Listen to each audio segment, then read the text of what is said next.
Well, welcome back to the Pastor Pod. I'm here with my good buddy Jay Mudd again for another episode of really honest conversation today. I'm looking forward to having this conversation about how do we help understand why churches stop growing? What are some signs of when churches start to decline, and then some ways to help each church get back on mission. But hey, Jay, we're on episode 35. Look at that. We're moving right along. Who would have thought 35 episodes we'd be having 35 episodes? Who would have thought? I don't know. It's been a fun journey. We've had lots of good conversations. I'm drinking out of a cup, First Coast Churches. Nice. That's a friend of ours that's been on the podcast a couple times, Bob Bumgarner. So shout out to him. And yeah, so how are things going on the island down there in your paradise, Josh? Yeah, down in Southwest Florida, doing well, man. We're ramping up for summer. Our kids, this is their last week of school, so by the time we go live with this podcast, they will fully be in summer. But when we're recording this, they literally have like 1.5 days left, maybe. Or we're taking them out the last day of school, actually, to go on a trip. Really? Look so at they're you. Why would you do we're that? letting them skip the last day of school, right? Wow. Does that Well, make us cool parents or are not cool parents? so check this out. You guys are on your last day and a half of school, and my kids are, after this week, we have 3 weeks left. So we don't get out until the end of June.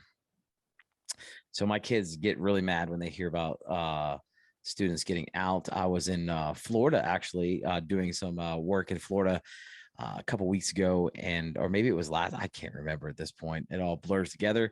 But a buddy of mine was like, yeah, this is our last week of school. And I was like, oh my goodness, everybody's it's crazy. school. Yeah. So this year has been quote unquote normal for Florida. Usually we end right at Memorial Day weekend, either right before or right after.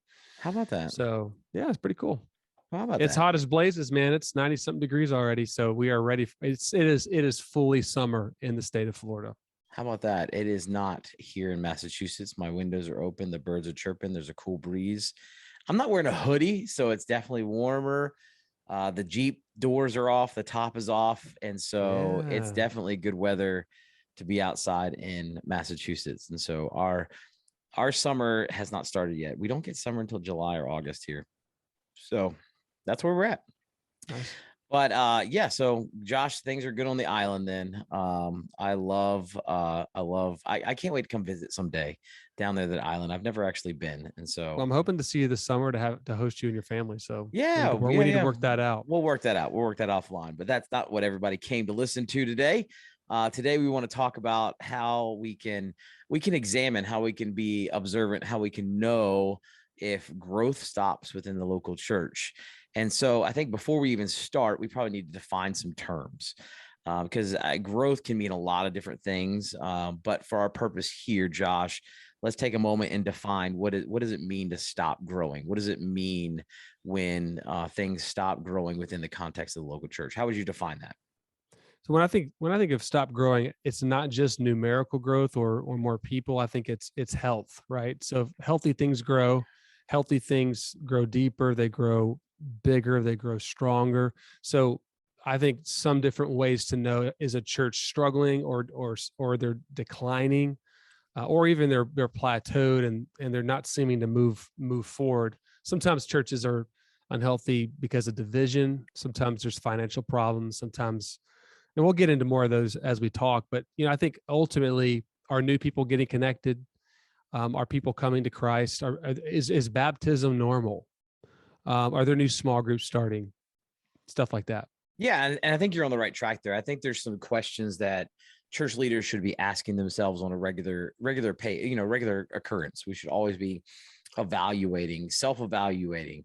I think if we wait until the alarms are noticeable, then we might have waited too long. When we start saying, hey, no one's showing up anybody, or because that's a result. That's a something that is taking place because of more of a root issue. When finances, start tanking drastically, then those are symptoms of a deeper rooted issue that's taking place. So I think asking these right questions are something we should be doing on a regular basis. I think a general question, you've asked a lot of different questions there. Are people getting connected? Are people coming into Christ? Are they getting baptized? New small groups starting? Are people taking new steps of faith in their, in their journey, in their faith? I'm a little bit biased towards this because we named our church Milestone for the fact that we wanted to see people take new steps in their faith. And so one of the things we're evaluating is that, because growth is not, as you mentioned earlier, growth is not just numbers. If we just play the number game, there's a lot of charismatic leaders that can fill a room full of people, but that doesn't mean growth per se. That just means you can fill a room full of people. Growth is when when the dad is starting to lead his family in prayer. Growth is when, we're beginning to share our faith on the ball field. Mm, Growth is when we're being intentional about the groups of people we hang out with.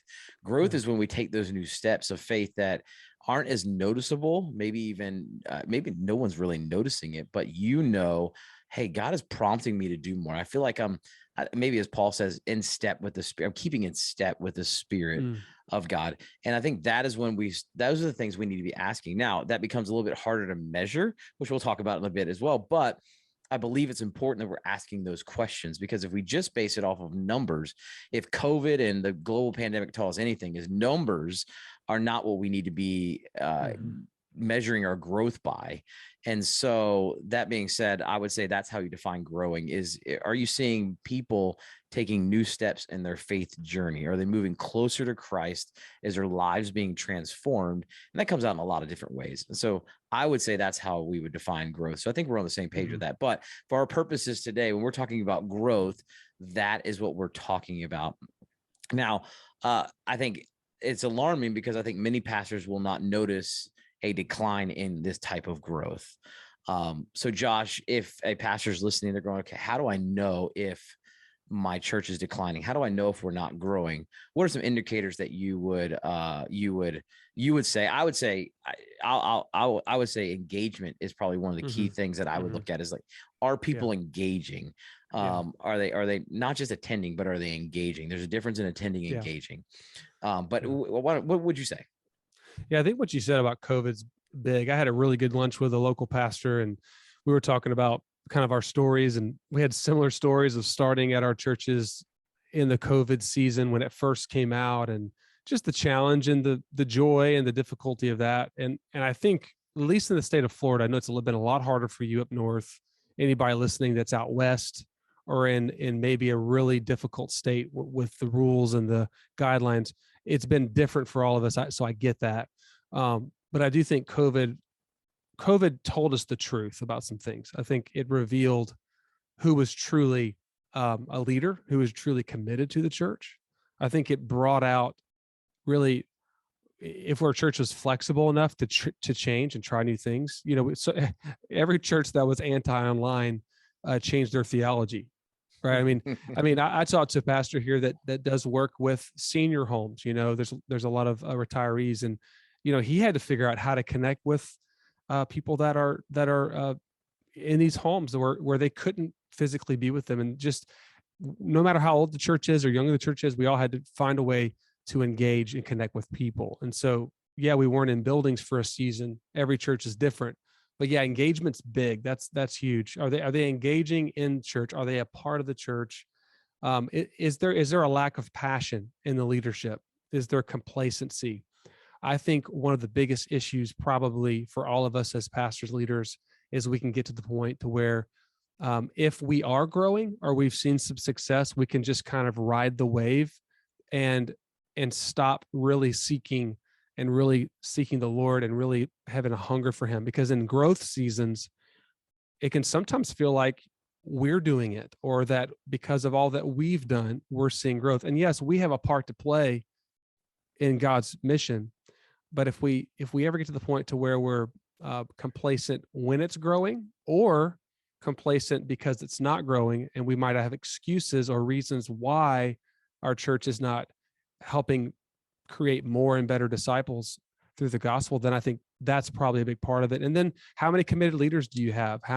How's your developmental process for developing leaders and equipping and empowering? So I think a lot of those indicators reveal if a church is going to grow, because I really believe, I don't know who said it, that God will send people to the church that's going to disciple them best, that's going to be ready for them, that's going to be hungering to help them come to Christ, be baptized, and grow.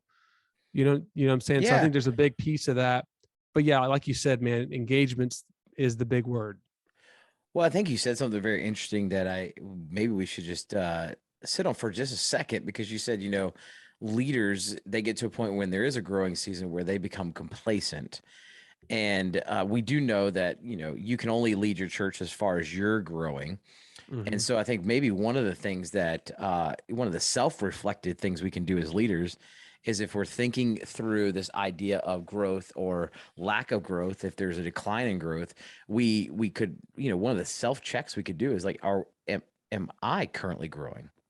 Do I Am I? see Yeah. do I Am see I do? growth in me? Because if I don't see growth in me, if I'm Yeah. not growing, then chances are my church is not growing. Yeah. And I think this is huge. Am I engaged? Am I Am I engaged in? passionate about the mission? I think this Am I is huge. personally sharing my faith? Am I doing the things I'm preaching about? And it's so funny, my our families, my kids, Cassidy, my wife, they're so helpful and encouraging, but like they're honest with me, right? Because they see the real me. They see Right. me on my good days, my bad days, and my close friends. But it's important for me to not be a completely different person from who's up there on Sunday to who's at home. And there's not always a perfection there, or an idea that we're going to have it all together, but I need to be praying. I need to be praying for that next person to come to Christ. I need to have time on my schedule, and we need to have time on our schedule where we're with people that aren't believers. We're in the community doing what we're calling our people to do. We're modeling, by God's grace, hey, follow me as I follow Christ. We're saying, and even if your church is not quote unquote growing with more people, or more ministries, or more leaders, but no matter how large, small, medium sized, whatever title you put to it, at the very, very core of it, I really do believe that if I as a leader ever get to the place to where I am just like autopilot, going through the motions, complacent, um, you get to the point where you're a professional pastor. I think you coined that a while back when we were talking through some of these different topics a few months ago. If I ever get to the point where it's like a job and not a calling, where I'm truly dependent upon the Spirit of God and confessing sin, being real with the Lord, being real with people close to me, I think that's when not only leaders fall, but churches start to lose their passion. And I think the tangible presence of the Spirit of God, I do believe God takes his hand off of churches, and it's almost like Revelation 3, where he's knocking on the door saying, yeah, I stand at the door and knock.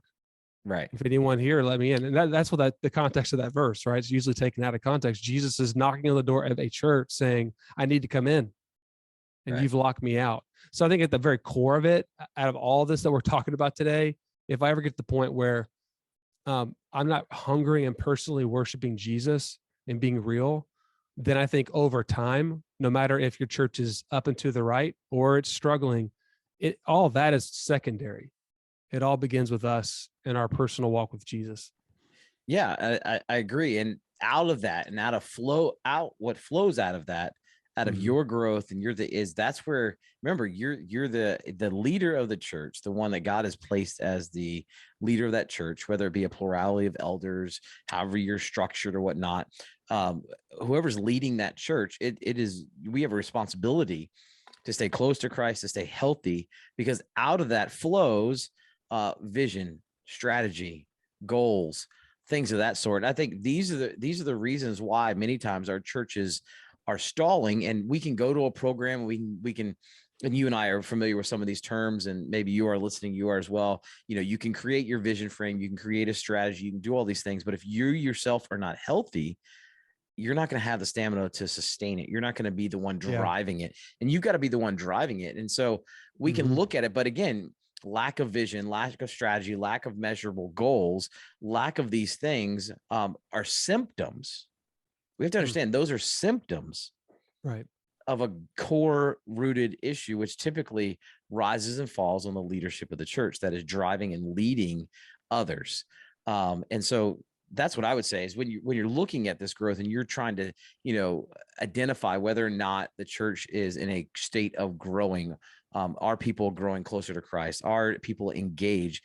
You look to yourself and you say, okay, am I really effectively communicating the vision of this church that God has put on my heart, that I'm staying close to God and hearing from God so that I can communicate it to this church? Yeah. That's going to drive me and give me the passion to come up with the strategy or whatever is needed to, lead our church in the right direction, the direction that God has called our church to do in our community. And that is where these goals are going to be set. And so Yeah. that I would agree with everything you're saying. But do you agree that the fact that when there's lack of vision, strategy, when things are not clicking and things are that it's these are symptoms of a I totally core? think you're right on with it, because it reveals what's really at the heart of the church or the heart of the leaders. And this is a hard conversation, because I've talked to so many pastors just this last few weeks. Actually, had a lunch the other day with a bunch of guys, and there's a lot of brokenness in our culture. So I want whoever's listening to know it's not all about just up and to the right and bigger is better, and this idea that we're just trying to grow these larger quote unquote ministries that are viewed as successful. And I think that's a whole nother discussion, is what is success in the kingdom of God. Of course, Jesus flipped the paradigm and always pushed back on the man-made idea that the greatest is the one that is served. No, he said the greatest is the one that served. The greatest is the one that puts others first. The greatest is the one that is humble, not prideful. So I think that needs to be at the heart of our leadership. But I really feel like there's a sadness and even a depression among pastors. I know I've been through my own waves of that the last couple of years, of just not only the daily grind of counseling and encouraging people, but finding time for your own health. I just started. I haven't probably told you this, Jay, but this last 3 weeks I've been back exercising regularly. Now I do a lot with the kids, and as you do, and I'm running around and all that. But I could tell when my health is not good, it affects everything else. Or if I'm not exercising like I should, it affects. So I would say just that whole idea of exercise, until I did the thing that I didn't want to do, I didn't receive the result that I was hoping for. And so a lot of what we're talking about today is going back to the fundamentals, going back to the basics. Micah's in a little bitty basketball training group on Monday nights, a bunch of dads. We put it together. It's at the YMCA, and we're literally taking the kids, like, this is how you dribble. This is how you hold the ball before you shoot the ball. This is how you hold the ball before you shoot it. This is literally how you hold the ball up in the air before you shoot it. We're going over like minute, and half the kids are like, oh, I know this already. Now, many of them don't, but they think they do. And I really think that principle of like, oh, we've already done that. Oh, yeah, everybody in our church knows why we're here. I mean, yeah, our leaders know what the mission of the church is. I mean, yeah, who would ever question that? I would push back on that and say, I would say a lot of churches, a lot of leadership, staff, deacons, elders, I would probably say most churches, if you were to go in there and ask, what is the reason the church is here? What is the mission of the church? You wouldn't get the same answer from everybody. Well, what you're saying is actually, I mean, it's, again, a couple of weeks ago I gave this illustration. We're at the time of this recording, we're in NBA finals, right? We're watching the NBA finals. A couple of weeks ago, I mentioned I went to a Celtics game. I missed my daughter's softball game, went to a Celtics game. And one of the things that anytime you go to a professional game, whether it be baseball, I mean, really any professional game, but basketball, if you go and you watch and you pay attention to these professional basketball players before the game, after halftime, what are they doing? They're shooting free throws. They're shooting shots that you're like, okay, those are day in and day out. But here's the thing. Here's the thing that you know about basketball. I know about basketball. How many games are won or lost by 1 or 2 points? A ton. How many free throws are missed within the factor of a game? 1, 2, 3. Games are won and lost, no matter what sport you're playing, no matter what you're doing. Games are won and lost by some of the most fundamental, basic things. Yeah. And I told our church in the illustration, I said, don't ever get to a place where you're too good to shoot a free throw or practice shooting a free throw. As leaders and as pastors, we got to be very careful not to get to a place where we're too good to share our own faith. We're too good to just do the simple, basic things that we're supposed to be doing. I think we overcomplicate things a lot within the context of the local church. And because we're overcomplicating things, I mean, and again, I don't know. I didn't read enough. I saw Bradenton, Florida. That's near you, isn't it? Down there near Hmm. you, right? Yeah, it's north of us, about 45 minutes. There's a pastor who now is using like some major technology to where he can be live at all 9 campuses through a hologram or something like Ooh. that. Oh, Yeah, yeah. It's cool technology and all, but I mean, I'm thinking to hey, myself, who what? has who's never wanted to be beam me up, Scotty? Well, that's actually the reference they used in the article I wrote, was like it was all this kind of Star Trek. Star Yeah. Trek stuff. Uh, And I'm not here to knock what people, but I mean, comes a mhm. point in time where we overcomplicate things a little bit, where Yeah, I was. those Yeah. foundational biblical spiritual discipline types of things that we need to be doing will Mhm. actually go a lot further. I was listening to the Unstuck Church podcast. If you don't listen to it, you should. But they were discussing what do we focus on, because so much has changed or seems to be changing.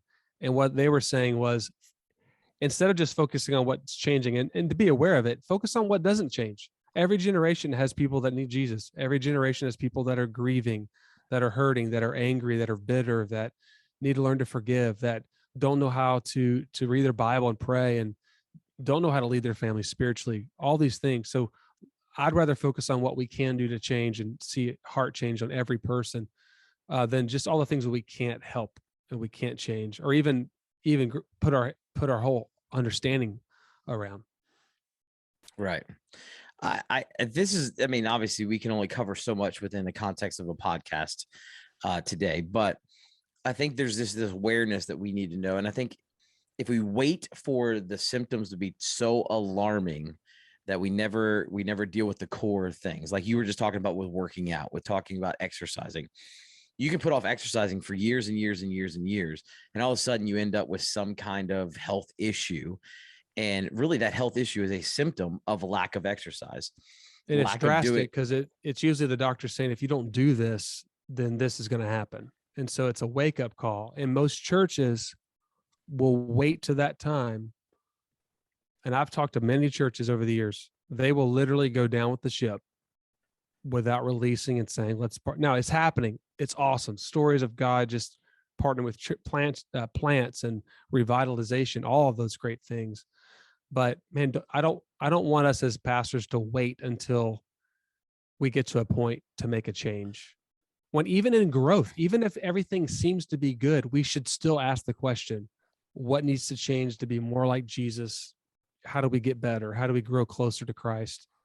And I that's don't what think I'm you never stop learning. I mean, that's what you're really getting at. I mean, that's Well, that's, and again, I think we're getting to the core of it. This is that the fact, don't wait until the symptoms are so alarming that you got some major health issues that are clear and evident, right? You're sick. There's a mhm, sickness.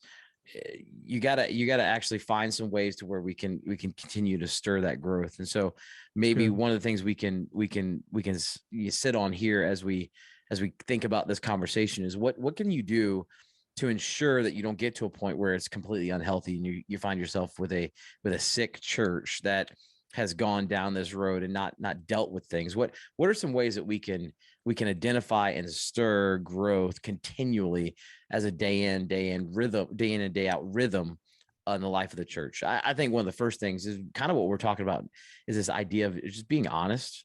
Mhm. I think sometimes we have a hard time being honest with where we are. I know a bunch of pastors get into a room. How you doing? Oh, we're doing great. Oh, Everything's everything's fantastic. great. Oh, Fantastic. Oh, I everything's am awesome. amazing. And then like Yeah. they go home and we're all like, man, I'm really discouraged. You know, it's like, Right. I don't know if we're gonna make it. I don't know if we're gonna make it. Oh, that's Josh calling. Hey, Josh, what's up? Oh, everything's oh fantastic, man. We're yeah, doing great. The Lord's and moving. if you know me and Jay, if we're struggling, we'll tell you, because at the end of the day, why go through ministry and life and fake it till you make it? We're made to be real and authentic. That's right. That's where And real again, growth happens. yeah, and I think our churches need to see that. Our people need to see that as well. And so, I think being honest is one of the first steps of identifying and really stirring growth, is going, okay, let's be honest with our weaknesses. Let's be honest with where we're messing up. I know as a staff, we do that every single week. We talk about what went right, what went wrong, what can we Hmm. correct. So we do celebrate Hmm. the things that go right, but we also go, hey, let's be honest. What happened this weekend that did not go well? Hmm. You know, one of the reports that I got back was funny a couple weeks ago. Apparently my teaching was a little long a couple weeks ago, And Grayson, our worship, he decided to fill out the form for our staff meeting at the end, and the comment was just, I got it the next day, and it said, and currently as I'm typing this, Jay is still preaching at such and such time. And I was like, oh, I can see you were paying attention to the end either. Yeah. I also want to mention you were late coming back up for the response. No, I'm Oh, joking. there it No. is. Yes, there it But is. no, we're honest. We're honest about like, Right. hey, that's a little long. People Yeah, are let's tapping work out, on it. Jay. Let's And rein it in. that takes humility. That takes, I mean, and we've got to set the bar and say, how can I get better? How can I grow? We do that with our team and try to just maintain a humble spirit amongst the team to say, hey, really, it's ultimately not about me or us. It's about focus and clarity on the gospel. Right. And so that's, as long as you frame it, Yeah. and it's an encouraging spirit. I mean, I love feedback time. As long as it's encouraging, but also you're able to coach one another with a spirit of love, not a spirit of, I can't wait to give him a zinger and make him Right. feel terrible. I think along with that, evaluation's huge. Being honest is huge. I think just very basically, I think a lot of churches have stopped preaching the gospel clearly. I really do. Cassidy, my wife, said something the other day. She was reading, I think it was a tweet or maybe it was a book, and it was someone that made a comment. It was an interview with a really famous musician, and they kept talking about religion. I grew up with religion, and really, and they weren't necessarily believers in Jesus, but they were just talking about religion, and religion stifles, and religion's this. And the whole time she came back and told me, she's like, they weren't taught the gospel. They were taught religion, and that's what they think. That's what they think church is. It's really a life-changing relationship with Jesus Christ. And so a lot of people in churches, and this is all across America, and I'm seeing it here as they're moving here from everywhere to live here. Most people really have never truly understood and really taken into the heart what the gospel truly is. So I think a lot of churches, we can't get away from it. The gospel needs to be at the very center of all we do. And then I think another reason churches are struggling is we've lost our passion to reach people. We've lost our passion to think about that next person. And maybe we want that. Like we want people to come. I mean, I don't think anybody listening says, I don't want anybody to come to my church. But my question is, are we praying for them? Are we creating an environment? Are we preparing for them? So when they do come, we're loving them and connecting them. And then at the very core, Jay, is just a lack of prayer. I think when churches start declining, they stop praying. They really stop praying. And I don't mean having a quick prayer time. I mean like confession of sin, being real. When I was in Bible college, I helped my brother Jeff. He was a pastor at a little town in Iron City, and 300 people. Imagine, I think I might have mentioned this before, but imagine white, wooden old church by a cotton field, and wonderful people. I had such a great time there. But there was a gentleman in the city that came to my brother and said, "Hey, listen, this town's kind of old, and there's not a lot going on, and I just want you to know, don't set your sights too high. This church will really never grow. So just do your time. I know you're going to go do bigger and better things, but just don't even worry about that. Just kind of it was almost like just check it off the box that you give a sermon, you sing some songs, you do some counseling, and then you move on." And I remember that conversation with Jeff, and if we have him on again, I'm sure we could speak more to it, but we did the opposite. We actually spent time like on our knees. And I remember that season. I was young and dumb, didn't know a whole lot. But what my brother modeled for me was I'd find him in his room on his face, praying for people to come to Christ, praying for life change, praying for a revival in that region. This is Southwest Georgia. This is not a quote unquote destination. People are not probably moving there from every place. But God did a work there. Those years I was there, we saw many people baptized. We saw salvation. We saw people breaking chains of addiction. And I really do believe it came from that heart cry of, God, we believe you can do something. And I think for most of us listening in today, if you're a pastor leader, don't ever discount just getting real, getting along with other leaders, and just crying out to God for his salvation. And I think that's what I get emotional thinking about it. But that's what our world needs. I mean, that's what our communities need. That's what I need, is Right. never to get to the point where we've arrived. I don't care how small or big your church is.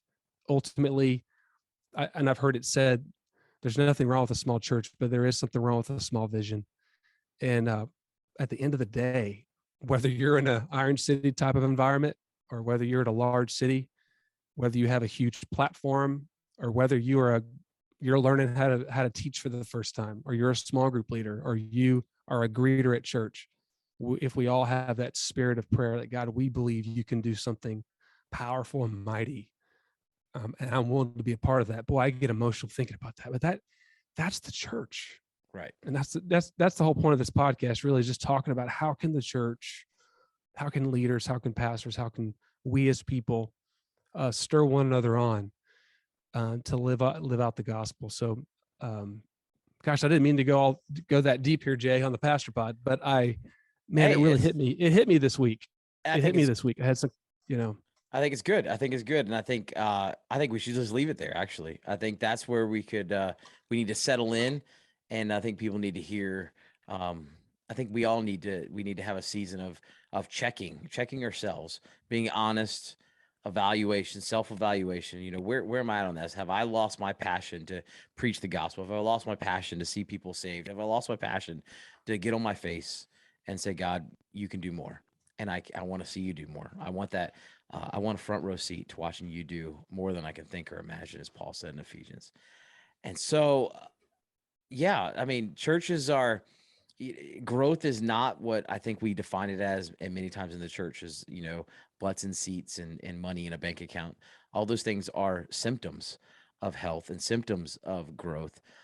But at the core of it, it comes down to, are we healthy? Are our people healthy? Are they taking steps forward in their walk with Christ? And so, Josh, with that being said, I just want to encourage everybody. We would love to hear from you. Continue to reach out to us. You can reach us at thepastorpod@gmail.com.